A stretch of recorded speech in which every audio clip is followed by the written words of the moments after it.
दोस्तों जब हम लोग ने स्पाइडरमैन होम कमिंग देखी थी तो हम लोग स्पाइडरमैन को देखने के लिए काफी ज्यादा एक्साइटेड थे क्योंकि पहली बार मार्वल सिनेमैटिक यूनिवर्स की हिस्ट्री में कोई सोलो स्पाइडरमैन फिल्म आ रही थी। हालांकि इसका introduction captain America civil war में हो गया था, लेकिन सोलो मूवी की बात ही कुछ और रहती है। और यहाँ पे सबसे खास बात यह थी कि यहाँ पे टोनी स्टार्क का भी इन्वॉल्वमेंट था। लेकिन उसके बाद एवेंजर्स इन्फिनिटी वॉर और एवेंजर्स एंड गेम आई और हम लोग क्या देखते हैं, टोनी स्टार्क ने स्नैप करके अपना सेक्रीफाइस कर दिया। यानी दोस्तों स्पाइडरमैन के पास कोई मेंटर नहीं रहा। लेकिन बाद में हैप्पी हॉगन आया, निक फ्यूरी आए, वो लोग स्पाइडरमैन की हेल्प भी किए। लेकिन अब यहाँ पे स्पाइडरमैन 3 में हम लोग को लगा कि स्पाइडरमैन अपने आप सब कुछ संभालेगा, उसे किसी भी मेंटर की जरूरत नहीं है। लेकिन अभी एक ऐसी न्यूज है जिसने ये कंफर्म कर दिया कि स्पाइडरवर्स एक्चुअली में मार्वल सिनेमैटिक यूनिवर्स में होने वाला है। क्योंकि दोस्तों अब स्पाइडरमैन 3 में डॉक्टर स्ट्रेंज का भी इन्वॉल्वमेंट होगा। पहले हम लोग को लग रहा था कि मल्टीवर्स ऑफ मैडनेस में हम लोग को स्पाइडरमैन दिखाई देगा, लेकिन यहाँ पे स्पाइडरमैन 3 में डॉक्टर स्ट्रेंज क्यों आ रहे हैं, इनका क्या रोल होने वाला है, आज सब हम लोग डिस्कस करेंगे। तो दोस्तों कंप्लीट वीडियो को स्टार्ट करने से पहले आप लोग कर दीजिए वीडियो को लाइक और कमेंट करके ये बताइए अपकमिंग मार्वल मूवीज में आप किस सुपर विलन को देखना चाहते हैं। साथ ही साथ जो लोग मेरे चैनल पे नए आए, हमारे चैनल को सब्सक्राइब करके हमारी कॉमिक बुक टॉक्स फैमिली का हिस्सा बनिए। तो दोस्तों शुरुआत करते हैं यहाँ पे हम लोग स्पाइडरमैन की कहानी से। यहाँ पे स्पाइडरमैन होम रन पे है तो उसे कोई ना कोई मेंटर की हेल्प चाहिए। अब यहाँ पे निक फ्यूरी की जगह टेलॉस है, वो हो सकता है स्पाइडरमैन की हेल्प ना करे। वो स्पाइडरमैन से निक फ्यूरी बन के ये कह सकता है तुमने क्यों अपनी आइडेंटिटी मिस्टीरियो के सामने बताई। फिर स्पाइडरमैन कहेगा तुम्ही ने तो मेरे सामने मिस्टीरियो को इंट्रोड्यूस करवाया था। उसके बाद यहाँ पे टेलॉस थोड़ा कंफ्यूजन में आ जाएगा। फिर हो सकता है वो ओरिजिनल निक फ्यूरी को कॉल करे। फिर यहाँ पे ओरिजिनल निक फ्यूरी बोल दे कि हम लोग डेटा इकट्ठा कर रहे हैं कि कैसे तुम्हारी आइडेंटिटी को वापस रखा जाए। यहाँ पे टेलॉस एक ऑप्शन दे सकता है कि वो पीटर पार्कर बन जाए और स्पाइडरमैन जो कि ओरिजिनल पीटर पार्कर है वो स्पाइडरमैन बन के होम रन पे रहे। इससे होगा क्या, स्पाइडरमैन अब भी दुनिया की नजर में विलन बन के रहेगा, लेकिन फिर पीटर पार्कर की आइडेंटिटी सेफ हो जाएगी। यानी दोस्तों ये प्रूफ हो जाएगा कि पीटर पार्कर और स्पाइडरमैन दो अलग रूप है। यानी पीटर अपनी नॉर्मल लाइफ जी पाएगा, वो कॉलेज जा पाएगा, वो आंट मै के साथ अपने घर पे रह सकेगा। लेकिन दोस्तों हो सकता है स्पाइडरमैन को ये आइडिया पसंद ना आए, क्योंकि दोस्तों पीटर पार्कर के अकॉर्डिंग भले ही बाकी लोग के माइंड से हट जाए कि स्पाइडरमैन और पीटर पार्कर दोनों अलग पर्सन है, लेकिन मिस्टीरियो के दिमाग में हमेशा वो चीज रहेगी और पीटर पार्कर को कहीं ना कहीं लगता है कि मिस्टीरियो अब भी जिंदा है। तो वहाँ पे ये सोच में पड़ जाता है कि ये सब कैसे सॉल्व होगा। तो दोस्तों अभी टेक्निकली या प्लानिंग करके ये सॉल्व तो हो नहीं सकता, लेकिन एक चीज से ये चीज आराम से सॉल्व हो सकती है, जो कि है मैजिक। और मैजिक के मास्टर इस समय है डॉक्टर स्ट्रेंज। तो यहाँ पे हो सकता है स्पाइडरमैन डॉक्टर स्ट्रेंज की हेल्प लेने जाए, जो कि अभी मल्टीवर्स में ट्रेवल ना किए हों, और यहाँ पे डॉक्टर स्ट्रेंज को सब बात बताए। फिर डॉक्टर स्ट्रेंज कोई ऐसा मैजिक स्पेल यूज कर दे जिससे मिस्टीरियो के माइंड से और बाकी सभी लोग के माइंड से स्पाइडरमैन की रियल आइडेंटिटी गायब हो जाए। तो दोस्तों मिस्टीरियो को ऐसा फील होगा कि उसने स्पाइडरमैन से फाइट की है, लेकिन स्पाइडरमैन की असली आइडेंटिटी क्या है उसको कुछ ठीक से याद नहीं आएगा, और उसके बाद जितने भी उसमें रिकॉर्डिंग्स हो गए वो सब भी हट जाएंगे। इन सब के अलावा दोस्तों एक और चीज कंफर्म है, यहाँ पे पीटर पार्कर सिर्फ डॉक्टर स्ट्रेंज से ये करवाने नहीं जाएगा, बल्कि यहाँ पे डॉक्टर स्ट्रेंज पीटर पार्कर को एक अलग रियलिटी बताएगा मल्टीवर्स थ्योरी की। जब डॉक्टर स्ट्रेंज पीटर पार्कर से जब कम्युनिकेट करेंगे तो पीटर पार्कर बोलेगा मल्टीवर्स की थ्योरी के बारे में मैंने पहले सुना है, जो मिस्टीरियो ने मुझे बताया था उसने कहा था वो किसी दूसरे यूनिवर्स से है, लेकिन वो सब गलत था। स्ट्रेंज बोलेंगे भले मिस्टीरियो ने ये सब बोला हो, लेकिन इनडायरेक्टली वो एक सच बात बोला था। यानी दोस्तों भले मिस्टीरियो अलग ऑल्टरनेट रियलिटी से ना आया हो, लेकिन मल्टीवर्स एग्जिस्ट करते हैं। यहाँ पे डॉक्टर स्ट्रेंज स्पाइडरमैन को सब बताते हैं कि कैसे वॉन्ड रियलिटी को कोलाइड कर रही है और उसे पीटर पार्कर की हेल्प चाहिए। दोस्तों अभी जो ये मूवी बन रही है ये स्पाइडरमैन 3 है, ना कि doctor strange multiverse of madness. तो हो सकता है डॉक्टर स्ट्रेंज का उतना ज्यादा रोल ना हो। फॉर एग्जाम्पल जब हम लोग ने स्पाइडरमैन होम कमिंग मूवी देखी थी तो हम लोग ने आयरन मैन को देखा था, तो हम लोग को लगा कि एंड तक जो फाइट सीन चलेगा उसमें भी आयरन मैन का इन्वॉल्वमेंट होगा, लेकिन ऐसा कुछ नहीं हुआ। इसी तरह हो सकता है ये सब केस डॉक्टर स्ट्रेंज के साथ भी हो। डॉक्टर स्ट्रेंज सिर्फ आएंगे पीटर पार्कर की एक प्रॉब्लम को सॉल्व करने, उसके बाद हो सकता है वहां से चले जाए। फिर मल्टीवर्स ऑफ मैडनेस के बाद हम लोग को स्पाइडरवर्स दिखाई देगी। और यहाँ पे दोस्तों सबसे इंटरेस्टिंग बात यह है कि टॉबी मैगवायर और एंड्रू ग्राफिल्ड दोनों लोग के लिए बात हो रही ताकि स्पाइडरमैन 3 में अपना रोल रिप्राइज कर सके। और दोस्तों यहाँ पे सबसे इंपॉर्टेंट क्वेश्चन ये आता है कि डॉक्टर स्ट्रेंज को ऐसी क्या जरूरत पड़ गई जिससे उन्हें अलग यूनिवर्स के स्पाइडरमैन को बुलाना पड़ा। क्या ये मूवी के बीच में ही हो जाएगा, या फिर ये सिर्फ स्पाइडरमैन 3 का पोस्ट क्रेडिट सीन है जो कि स्पाइडरवर्स की हाइप बढ़ाने के लिए बना गया है।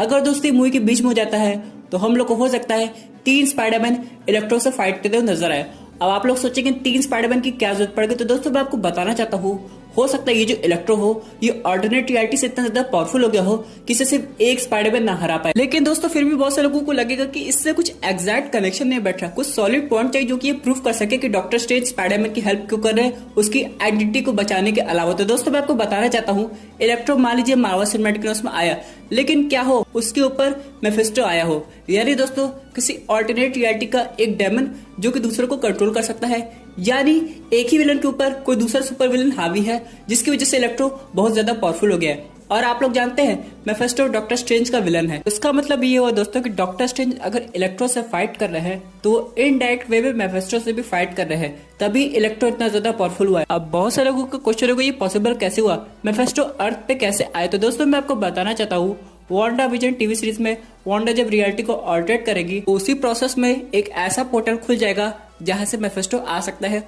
उसके बाद मल्टीवर्स के किसी विलन को कंट्रोल करके हम लोग ये मार्वल के मेन यूनिवर्स में आ जाएगा, जिससे होगा क्या, स्पाइडरमैन के सामने एक इलेक्ट्रो विलन तो आएगा, लेकिन अब उसे हराने के लिए बाकी 3 स्पाइडरमैन और डॉक्टर स्ट्रेंज की भी जरूरत पड़ सकती है। इन सब के अलावा दोस्तों एक बात तो कंफर्म है कि multiverse of madness, Spiderman 3, Loki, Wanda vision TV series और आगे जाके बहुत ढेर सारी मूवी अब मल्टीवर्स से कनेक्टेड होने वाली है। इसका मतलब ये कि आगे जाके हम लोग को एवेंजर्स सीक्रेट वॉर देखने को मिलेगी। जैसे कि रूसो ब्रदर्स ने कहा था कि एवेंजर्स एंड गेम के बाद अगर कोई नेक्स्ट एवेंजर फिल्म उन लोग को करने का मौका मिले तो सीक्रेट वॉर होगी, जिसमें कि अलग दुनिया से सुपर हीरो आते हैं और सुपर विलन भी आ जाते हैं, पे काफी देर तक फाइट भी होती है। और यहाँ पे सबसे इंपॉर्टेंट क्वेश्चन है कि सीक्रेट वॉर में तो डॉक्टर डूम है, तो कैसे पॉसिबल होगा ये कॉन्सेप्ट भी। तो स्पाइडरमैन 3 से लेके एवेंजर्स सीक्रेट वॉर तक डॉक्टर डूम ऑलरेडी इंट्रोड्यूस हो जाएंगे मार्वल सिनेमैटिक यूनिवर्स में। अब ये कैसे होगा, एंटमैन 3 में। लेकिन दोस्तों एंटमैन 3 में तो कैंग द कॉन्करर आ रहा है, लेकिन कैंग द कॉन्करर से भी पहले फैंटास्टिक फोर का इंट्रोडक्शन हो जाएगा, क्योंकि hang Pym already fantastic four के साथ काम किए, और जब फैंटास्टिक फोर आएंगे हो सकता है किसी पोर्टल से या फिर क्या क्वांटम रिल्म से, ये सब हम लोग को पॉसिबल लगेगा। और दोस्तों अगर एवेंजर्स सीक्रेट वॉर मूवी पहले आ रही है तो इसका मतलब ये है कि एवेंजर्स एज ऑफ गैलेक्टस बाद में आएगी और एवेंजर्स कैंग द कॉन्करर वाली मूवी भी उसके बाद आ सकती है। यानी कि हम लोग को पहले सीक्रेट वॉर देखने को मिलेगी और उसमें जो मेन विलन होंगे वो डॉक्टर डूम होंगे। अब डॉक्टर डूम के पास बहुत ढेर सारी पावर है और यहाँ पे अगर मल्टीवर्स का रूल अप्लाई हो रहा है तो हम लोग को एक साथ 2-3 डॉक्टर डूम दिखाई दे सकते हैं। इन सब के अलावा दोस्तों एक और इम्पोर्टेंट बात है, डॉक्टर स्ट्रेंज मल्टीवर्स से एंड्रू ग्राफिल्ड के स्पाइडरमैन को ला रहे हैं, टॉबी मैगवायर के स्पाइडरमैन को ला रहे हैं, लेकिन यहाँ पे एक इंपॉर्टेंट क्वेश्चन आता है, माइल्स मोरालेस का स्पाइडरमैन क्या इस यूनिवर्स में आएगा? क्योंकि दोस्तों वो भी एक मेन स्पाइडरमैन है जिसके पास बहुत ढेर सारी सुपर पावर है। आप लोग ने स्पाइडरवर्स की एनिमेटेड सीरीज में देखा ही था, तो उसका भी इन्वॉल्वमेंट होना जरूरी है। अगर आप लोग को मल्टीवर्स को फ्यूचर के पॉइंट ऑफ व्यू से देखना है तो स्पाइडरमैन 2099 का भी इन्वॉल्वमेंट होना चाहिए। इसकी टीवी सीरीज की भी बात चल रही है, अभी तक ये कंफर्म नहीं हुआ कि ये टीवी सीरीज एनिमेटेड होगी या लाइव एक्शन होगी। अगर दोस्तों इसकी टीवी सीरीज लाइव एक्शन होती है तो ये मूवी से कनेक्ट की जा सकती है, लेकिन अगर एनिमेटेड होगी तब भी कोई बात नहीं, क्योंकि दोस्तों हम लोग को इसकी टीवी सीरीज की मदद से इसका प्रॉपर ओरिजिन देखने को मिलेगा। बहुत सारे लोगों को कहना होगा इस हिसाब से तो माइल्स मोरालेस की भी लाइव एक्शन मूवी आनी चाहिए। तो दोस्तों मैं आपको बताना चाहता हूँ, अगर हम लोग माइल्स मोरालेस की लाइव एक्शन मूवी दिखाएंगे तो उसकी ओरिजिन स्टोरी पर फोकस नहीं करेंगे, क्योंकि वो तो ऑलरेडी एनिमेटेड मूवी में दिखा दिया गया है। और ये जो माइल्स मोरालेस का कैरेक्टर होगा, चाहे वो एनिमेटेड हो या फिर लाइव एक्शन हो, ये सोनी पिक्चर्स की तरफ से आएगा, इसलिए इसकी स्टोरी हमेशा आगे से दिखाई जाएगी। और रही बात स्पाइडरमैन 2099 की, तो इसकी ओरिजिन स्टोरी लोग देखना चाहते हैं, इसलिए इसके केस में ये सब पॉसिबल हो सकता है। इसी के साथ दोस्तों बात करते हैं अपने फाइनल अपडेट की, जो कि रिलेटेड है falcon and the winter soldier की टीवी सीरीज से। हम लोग ये जानते हैं कि इसकी शूटिंग स्टार्ट हो गई है और यहाँ पे सिर्फ 9 दिन के अंदर इसकी शूटिंग खत्म हो जाएगी। यानी दोस्तों फिर एडिटिंग का काम बचेगा, फिर फाइनली हम लोग को एक नया ट्रेलर देखने को मिलेगा। अब यहाँ पे वांडा विजन टीवी सीरीज आ रही है दिसंबर 2020 में, यानी जब भी टीवी सीरीज खत्म होगी हो सकता है इसमें 8 एपिसोड हो, उसके 1 महीने बाद हम लोग को falcon and the winter soldier की टीवी सीरीज देखने को मिलेगी। और ये पॉसिबल होगा या तो जनवरी में या फिर फरवरी में। और दोस्तों इसी के साथ इनसे रिलेटेड एक और अपडेट आई है, जो कि है कॉन्सेप्ट आर्ट के रूप में। हम लोग देख सकते हैं, चाहे बात हो फैल्कन की टीवी सीरीज की, चाहे बात हो वांडा विजन की टीवी सीरीज की, इन दोनों का कॉन्सेप्ट आर्ट सामने आया है और ये बिल्कुल नया कॉन्सेप्ट आर्ट है। लेकिन दोस्तों सबसे खास बात इस कॉन्सेप्ट आर्ट में ये है कि इन दोनों के बगल में एवेंजर्स का लोगो है। इसका मतलब ये है दोस्तों कि इन्हीं से नई एवेंजर्स टीम की शुरुआत होगी। लेकिन सबसे इंपॉर्टेंट है फैल्कन और विंटर सोल्जर। हो सकता है फैल्कन अगला कैप्टन अमेरिका बन जाए, जो बन के ही रहेगा, उसके बाद ये नए एवेंजर्स को रिक्रूट करेगा और हो सकता है कुछ समय तक न्यू एवेंजर्स टीम को ये लीड करे। दोस्तों आप लोग क्या चाहते हैं? क्या आपके हिसाब से फैल्कन को नई टीम को लीड करना चाहिए या फिर न्यू एवेंजर्स के किसी मेंबर को ही सब नया काम करना चाहिए, क्योंकि दोस्तों अगर न्यू एवेंजर्स का कोई भी मेंबर आएगा तो ये देखने में काफी ज्यादा यूनिक लगेगा। दोस्तों ये थी अमेजिंग अपडेट जो रिलेटेड है डॉक्टर स्ट्रेंज और स्पाइडरमैन 3 से। आई होप आपको ये वीडियो पसंद आई होगी। वैसे आपकी क्या व्यूज पर्टिकुलर टॉपिक पे अपने व्यूज जरूर कमेंट कीजिएगा। और दोस्तों अगर आप ऐसे unique super hero content enjoy करना चाहते हैं तो हमारे चैनल को सब्सक्राइब करके हमारी सुपर हीरो फैमिली का हिस्सा बन जाइएगा। Thank you for watching.